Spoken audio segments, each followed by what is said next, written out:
LDK ka dhënë iniciativë, por s'është për protagonizëm.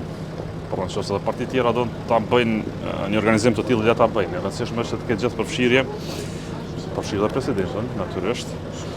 Por mbi gjitha çështja thelbësore është substanca e takimit. Për çka po takohemi? Pra po takohemi për të dhënë zgjidhje apo po takohemi për të vazhduar këtë cirk për të që po ndodh tani. Fatkeqësisht partitë politike vazhdojnë të qëndrojnë pozicione që na sjellin çdo 48 orësh. Dhe ndonë se dua t'i kuptoj pozicionet e tyre, janë më tepër dëshirore. Du t'jemi të sinqert me qytetarët e vendit, askush nuk e ka shumicën sot në Kosovë.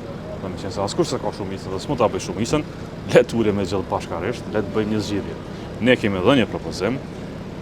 Ky propozim mund të mos jetë më i miri, por është i vetmi realist sot në Republikën e Kosovës. Qofse partitë nuk e dojnë një propozim të tillë, le të vazhdojnë të mblidhemi çdo 48 orë e tallemi me qytetarët e Kosovës. Edhe diçka du të them. Është mirë që askush mos flas për votat e LDK-s.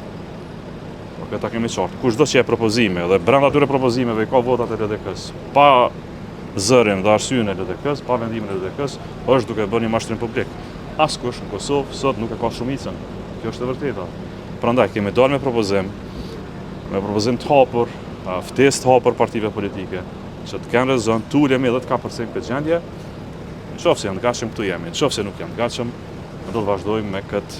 Kush po flet për votat e LDK-s edhe eventualisht nëse presidenti ja cakton një datë, do të jeni pjesë e një diskutimi? Ne kemi bërë thirrje për gjithë përfshirje, çdo takim gjithë përfshirës është vazhdimësie e idesë. Prandaj natyrisht se po, se ne nuk mund të bëjmë ftesë për gjithë përfshirjen në një anë, më pas të refuzojmë një facilitim. Edhe një herë, nuk është brenga jonë protagonizmi, nuk e kemi atë brengë. Pra bën të thrasë dhe dikush tjetër, bën të marrë iniciativë dhe dikush tjetër. Ne kemi lansuar një ide, pra substanca është me rëndësi. Çka po bëjmë pas gjendjes së tanishme? Pas opsionit juaj, keni marrë një përgjigje për partive tjera? Kemi parë publike janë, tani në këtë rrethan vazhdojmë të presim rezon politik për të kapërcyer këtë gjendje. Edhe një herë po themi, ideja jonë mund të mos jetë më mira, por është vetmja në tavolinë, në diskutim publik, është gjithë përfshirëse, është besa dhe... Pa të kur do të mund lidhë? Sa më parë, sa më mirë. Qa bëm sot? Qa bëm sot? Më mbledhëm e njerë pas 48 orësh për të përsëritur skenarin e njëjtë, si një ka Stefani Prishun, edhe për të tallë me një vend tonë. Çfarë zgjidhje është kjo? Dhe më pas në mënyrë dëshirore flasim se ne e bëjmë shumicën. Askush se ne bën shumicën sot në Kosovë. Kjo është ngërçi politik për cilin po flasim. Prandaj duhet kemi rezon për dalë nga kjo krizë. Në një kohë për zgjedhje zot janë dhe marrëveshja që të përfshirëse ka për zgjedhje.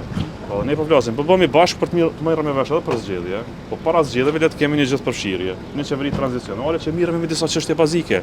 Le të mirëmi me një agjendë specifike, le të mirëmi me çështje ekonomike, le të mirëmi me çështjen e rrymës, le të mirëmi me çështjen e çmimeve, le të mirëmi me çështjen e interesit nacional për Republikën e Kosovës.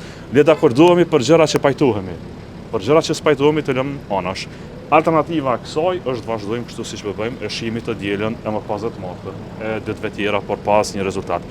I presim kurdo që janë parti tjera, LDK-ja tashmë është futur në procesin e organizimit të zgjedhjeve lokale sepse kohë për të humbur skemi.